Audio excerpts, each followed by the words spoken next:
Hey guys, so something's been on my mind lately about the whole Neville Goddard manifesting stuff. I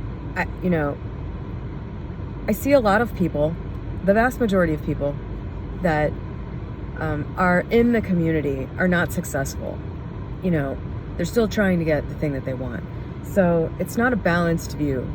When you talk to people, you're mostly talking to other people that haven't done it. And so it's the blind leading the blind in a lot of this, including a lot of people on YouTube, including a lot of coaches on YouTube.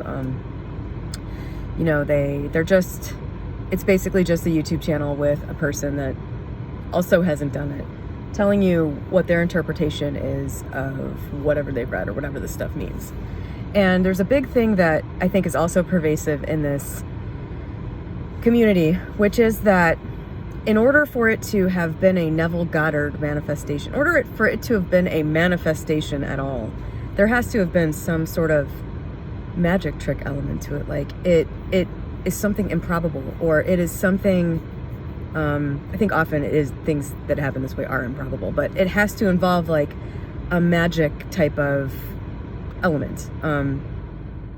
You have to basically have had no part in it in 3D reality in order for it to be a manifestation. And anything that you actually did anything for is something else that's not worth talking about. Meanwhile, I've found that nearly everyone that has the things that people want, like for example, they're at a point where they don't work. I work like 2 hours a day. I have worked 2 hours a day for like 5 or 6 years. I did work a lot to get my business off the ground, but I basically have the thing that most people are saying they want, which is to not have to work, to basically be free to do whatever you want all day. I have found, and same thing, like I lost a whole bunch of weight, but because there's an element of effort that went into that by my own choice, that by many is considered to just not be Neville. It's not a manifestation. That is not something that you didn't imagine that and then let it happen because you did something in 3D. I have noticed that the vast majority of people that I see, even in this community, have gotten the things that they want, and there was an element of them being involved, especially if they could be. If there was an obvious thing that they could do, they did it. That's just smart. Whether or not it will actually end up being a part of the bridge of incidents that ends up playing out the way you want it to, God helps those who help themselves. For my business, I found my one of the businesses that I had in my 20s that really got me to the point where I was able to start the one I have now was something that I found completely by accident while I was out doing a different thing for money. It didn't just like come to me while I was at home. I was out doing this thing and I found this thing, and neurons started firing, connections started being made, and then boom, there's my business idea that made like all of my income for like 5 years. So I think that a lot of people that end up being very successful, you're going to find that they either employed a lot of these techniques naturally. This is something that every successful person you know is doing to some degree or another. If you know somebody that has something that you want, I guarantee you, in some form or another, they are doing this Neville Goddard stuff. They are doing this law of attraction stuff.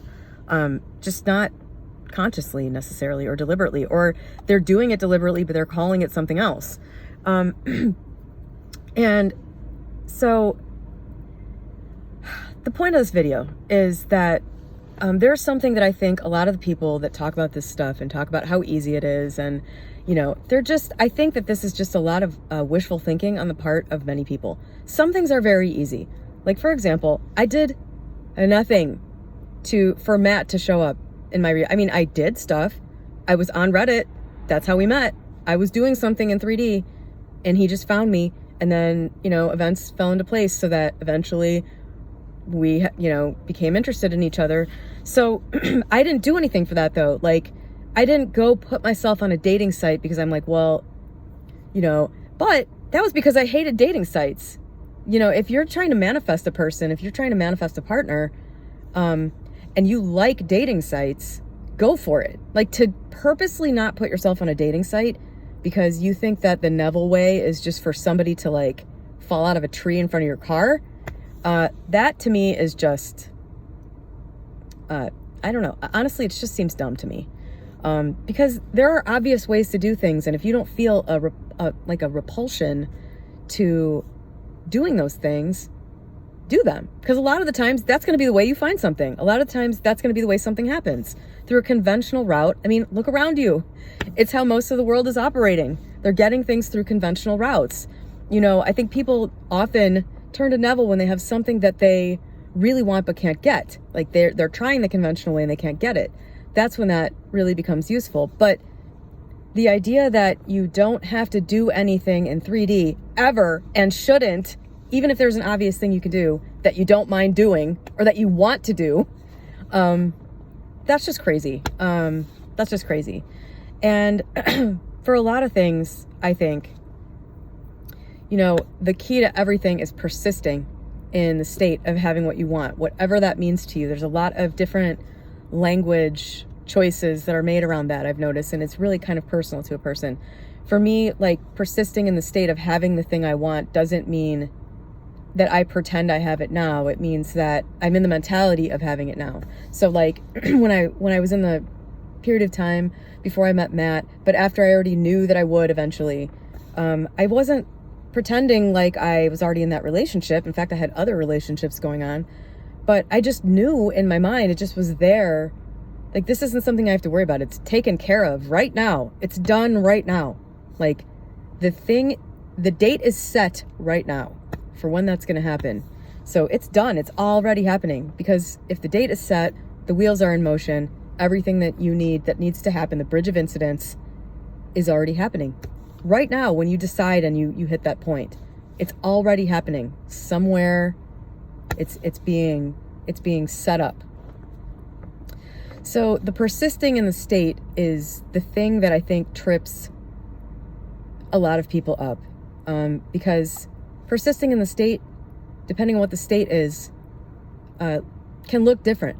If it's something like the thing with Matt, I was so sure it was going to happen.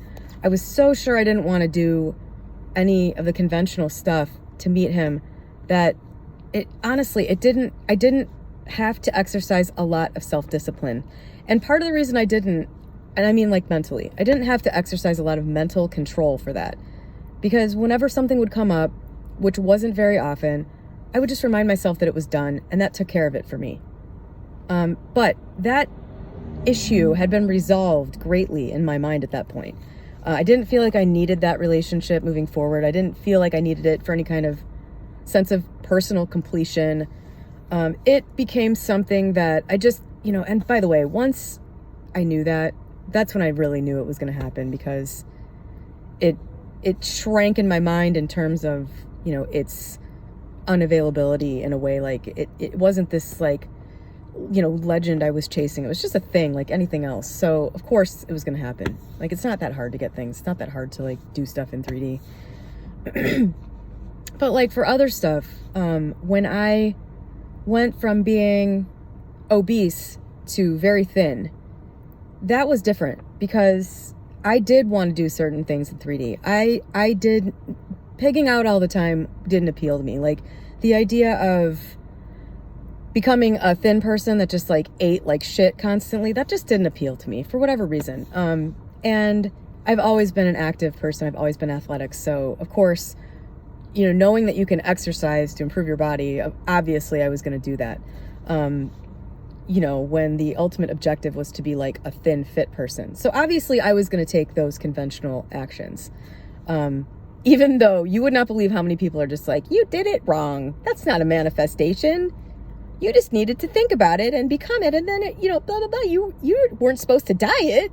Like, I get that shit constantly. It drives me crazy. You go lose weight without restricting your calories, okay? That's you. You do that.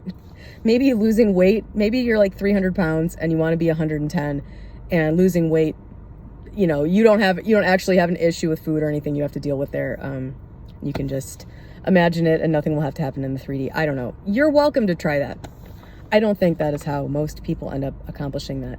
But anyway, the point is, for me, persisting in the state of being a thinner person meant, not just imagining the end state, which of course I did all the time. I did that without doing it even intentionally, but then, I added in the intentional stuff too. I would intentionally imagine my, in my body, in my mind, not just like an image. I would imagine stepping on the scale, which I did every day. So I knew what it felt like to like put my feet on the scale. And, I would imagine stepping on the scale and seeing 119.9. And that exact image did eventually, like I hit, when I got to that was my lowest weight at the time I saw it.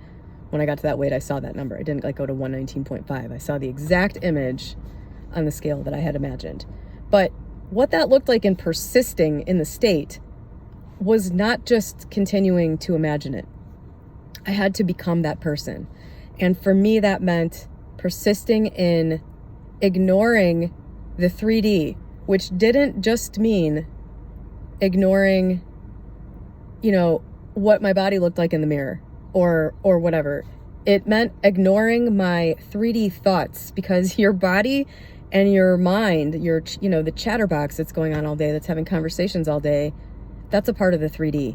And for me, that chatter kept saying, hey, let's go eat. Let's go do the stuff that we used to do. Let's like respond to this 3D situation. Let's react to it the same way we used to, by going in and ordering a pizza instead of just sitting here and like, ignoring it and just letting it pass. I had to do that. That was persistence for me. And so if you have an area of your life where you have this really bad orientation, I shouldn't say bad, if you have an orientation to a certain thing and you want to change it like 180, you want to make a 180 degree change, the idea that you will simply like imagine it at night and then you personally will not have to do any changing is just completely ludicrous. You might not have to constantly monitor your thoughts. And you might not have a super hard time of it. I don't want to tell you everybody's going to have that. But, if you have kind of like an area of your life where you're really struggling, what the imagining will do for you is make you ultimately successful. You will get there. You will get there. What that bridge looks like for you, people like to try to make this out like you are just going to imagine it and then sail through. The whole thing is going to be a picnic. You're not going to have any moments where it sucks. The moments where it sucks are where you have to persist. And the moments where it sucks is where all these people that say this shit don't do it and then don't get it. And then go to the Neville Goddard subreddit and tell you how you, having done it, did it wrong. This is what I've noticed over and over and over again. So I really think that, thank God, I think this channel turns people like that off. I think they just like take off in the other direction. So if you're watching this and you're struggling with something, once you have imagined it and you've felt what it feels like to be that thing, in your imagination, when you felt really how it is, or if you don't do that, whatever other thing actually gets you moving in the direction of do it, whatever like brings up that that feeling like you're drawn towards, this end goal. You feel it, you believe it can happen, all that stuff. Don't be discouraged when the going gets rough. That's the part where that's the hard part of this. That's the part where Neville Goddard says that, if the law doesn't work for you, it's not because the law doesn't work. It's because you didn't have the mental self-discipline to continue to persist in the state of being the person that has that thing. Persisting in the state of being the person that has the thing means ignoring your thoughts in 3D that tell you otherwise. Your thoughts and your senses are 3D. That's the part that you have to ignore. And ignoring that is an incredible challenge for certain things. So, yeah, that's what I have to say about that today. That's the difference between success and failure. Neville Goddard says it. I'm telling you that from my own personal experience with a business, with changing my body drastically. You know, if what you want is to defy the laws of thermodynamics and persist in the state of believing that food doesn't have any calories, you are more than welcome to do that. Why? I don't personally see the point. There's no allure to me. The idea of being a skinny person that eats like 4,000 calories, that sounds terrible. That's like, when I'm a thin person, I don't want to pig out all the time. Like, I don't want that. But yet you hear people, you know, I get advice from people that are still quite overweight, apparently. You know what I mean? It's revealing when somebody says, you didn't have to count your calories. You could have just eaten whatever you wanted and believed that you were going to, you know, it's like, dude, that's just it. In practice, I don't think that's how it works. For almost everybody I've ever heard of who lost, you know, in the Neville Goddard type community, who made a big body change, you will always find that they say, if they said, I just imagined that I was going to lose weight and blah, blah, blah. You know, they didn't just continue to do the same things. They found their appetite dropping off to nothing. They found their, by the way, like, as a very small person, I was absolutely amazed at how little I really had to eat to not be hungry.